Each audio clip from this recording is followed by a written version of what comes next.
Assalamualaikum warahmatullahi wabarakatuh. Selamat siang para pejuang cuan. Gimana kabar kalian di siang hari ini? Semoga kalian dalam keadaan sehat semua ya. Dan saya doakan sukses semua buat kalian. Amin. Mantap jiwa ya.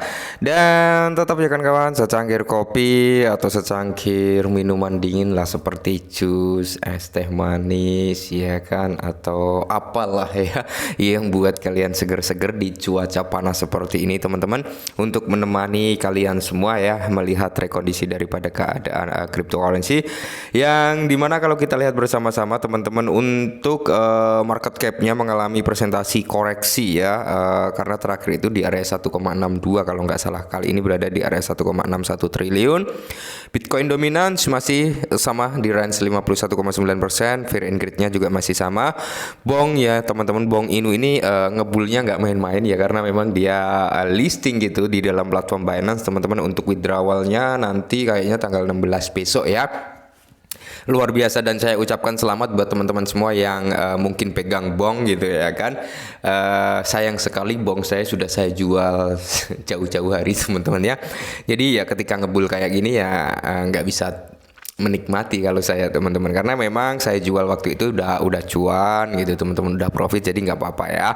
Nah kali ini teman-teman jangan lupa di taking profit buat kalian yang udah cuan, karena potensi koreksi pasti ada teman-teman, karena kita masih dalam kondisi range crypto winter, mau menjelang halving teman-teman ya, pasti naik turun lah ya.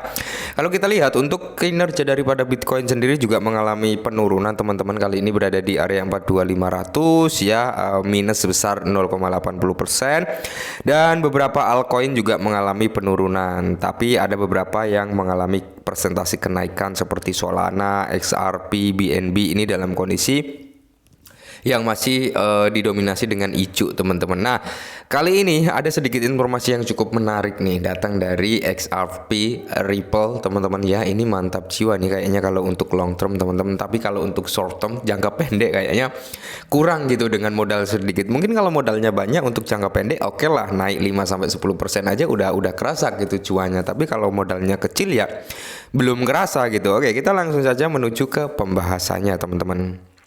Nah, jadi dikutip dari The Crypto Basic teman-teman, di mana Ripple ya menjelajahi pasar FX harian senilai 7,5 triliun dolar. Wow ya. Dengan AMM dan liquidity poolnya. Mantap jiwa ya teman-teman. Jadi di sini kalau kita lihat bersama-sama, seorang direktur Ripple telah mengonfirmasi bahwa perusahaan pembayaran seperti Bank for International Settlements atau BIS sedang menjajaki cara untuk memanfaatkan pasar FTX harian senilai 7,5 triliun dolar. Nah, Project Mariana untuk membayangkan bagaimana perdagangan dan penyelesaian FX dapat berkembang di dunia yang diberi token gitu teman-teman ya.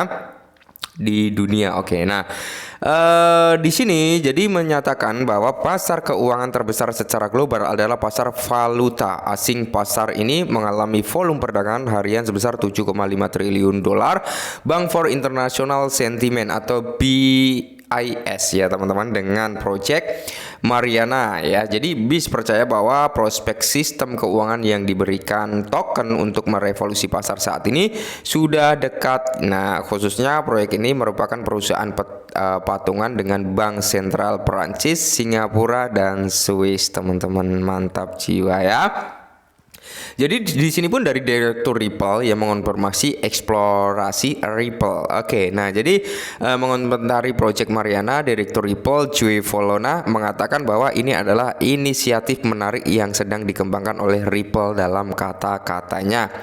Tokoh komunitas SRP terkemuka CryptoRI membagikan cuplikan komentar Volona tentang X. Nah, jadi di sini teman-teman kalau kita lihat ya, ini adalah cuplikan Twitternya atau akun X-nya teman-teman, kalian bisa cek sendiri kalau mau lihat gitu ya kan. Nah, dalam berfungsinya model yang diusulkan dalam proyek Mariana secara aktif, kumpulan likuiditas memainkan peran penting. Selain itu, ia menekankan bahwa pembuat pasar otomatis AMM. Nah, bukti konsep proyek Mariana selesai. Mantap jiwa ya. Nah, selain ini teman-teman ya,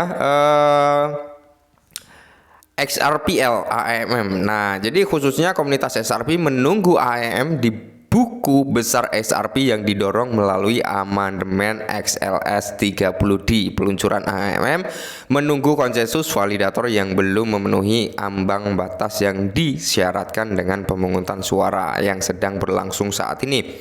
Ingat ya bahwa Ripple telah mengungkapkan memasukkan XRPL DEX ke dalam solusi pembayaran Ripple-nya. Nah, dan di sini teman-teman ya, informasi yang berikutnya yang dimana harga SRP mengharapkan ya menuju ke all time high-nya. Nah, jadi all time high daripada SRP adalah di range harga $3,8.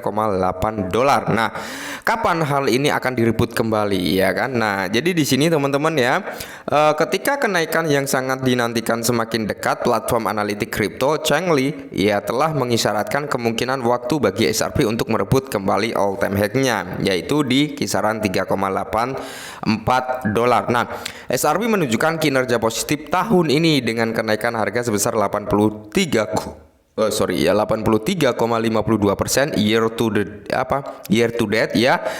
Statistics menegaskan ini berasal dari legitimasi yang diberikan pada koin tersebut melalui dari Hakim Analis Torres bahwa koin itu sendiri bukanlah suatu sekuritas keputusan yang dirayakan. Nah, terlepas dari prospek ini, harga altcoin sebesar 622 ya dengan 0 di depannya masih setidaknya sekitar 520% atau sekitar 512% lagi untuk memulihkan ATH sebesar $3,84.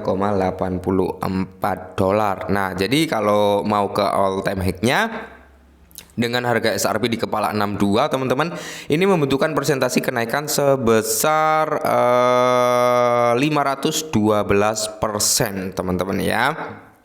Nah, apakah hal ini bisa terjadi? Ya, kalau menurut saya pribadi sangat mudah sebenarnya untuk SRP mengalami volatile harga, lonjakan harga yang cukup signifikan itu cukup mudah dengan satu catatan teman-teman ya. Di mana saat ini ya perusahaan yang membuat token SRP yaitu Ripple teman-teman, dia sudah mulai melebarkan sayapnya di sektor pembayaran lah ya. Udah mulai mendapatkan lisensi di beberapa titik ya kan, udah ditunjuk juga sebagai ketua yang menaungi CBDC. Ini menarik teman-teman karena menuju ranah teknologi teman-teman, ini akan menarik, akan membawa presentasi harga SRP ini jauh lebih naik ya, jauh lebih mahal lagi teman-teman dengan presentasi tersebut. Nah, poin keduanya yaitu ketika SRP atau Ripple nanti teman-teman ini udah clear gitu masalahnya dengan SEC. Nah, masalah dengan SEC ini teman-teman akan membawa presentasi nilai value yang masuk ke dalam SRP ini akan jauh lebih banyak ya. Kemarin waktu sidang pertama dan hasilnya sangat di luar nurul karena memang dimenangkan oleh SRP atau Ripple teman-teman. Di situ terlihat sangat jelas bahwasanya harga daripada SRP itu mengalami lonjakan yang cukup signifikan. Apalagi kalau sudah masuk babak final ya kan. Ketika udah final teman-teman dan hal tersebut dimenangkan oleh Ripple, maka di sini mungkin nih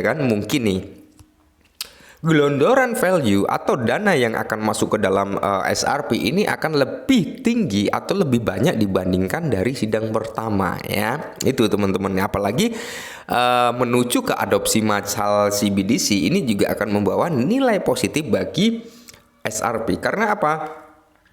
Beberapa kali informasi yang saya dapat teman-teman ya, SRP ini udah diuji beberapa kali untuk melakukan transaksi lintas batas teman-teman, dan hasilnya dari pengujian tersebut ya kan, ini mendapatkan nilai yang cukup positif, dari mana stabilitasnya, kecepatannya, biaya gas fee-nya ini sangat-sangat memenuhi persyaratan ya.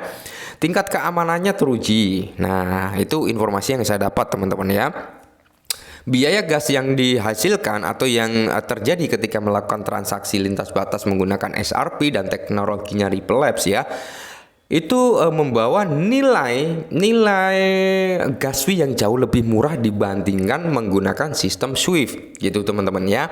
Yang ketiga, dari segi waktu, efisiensi waktu teman-teman, ini jauh lebih cepat berkali-kali lipat daripada menggunakan Swift ya. Karena ketika menggunakan Swift masih ada beberapa transit yang memang itu membutuhkan dana yang lebih tinggi juga ya, dari sini transit ke sini, dari transit A ke transit B, dari transit B ke transit C, dan barulah mencapai ke tujuannya. Tapi kalau dengan menggunakan SRP ya sebagai perantara atau jembatannya, ini akan jauh lebih efisiensi waktunya gitu ya. Mantap jiwa. Jadi buat teman-teman semua para holder SRP, jangan mengeluh ya kan. Nikmati prosesnya teman-teman. Saya kira untuk harga SRP bisa meledak ke depannya. Oke, mungkin ini dulu. Semoga bermanfaat dan salam cuan.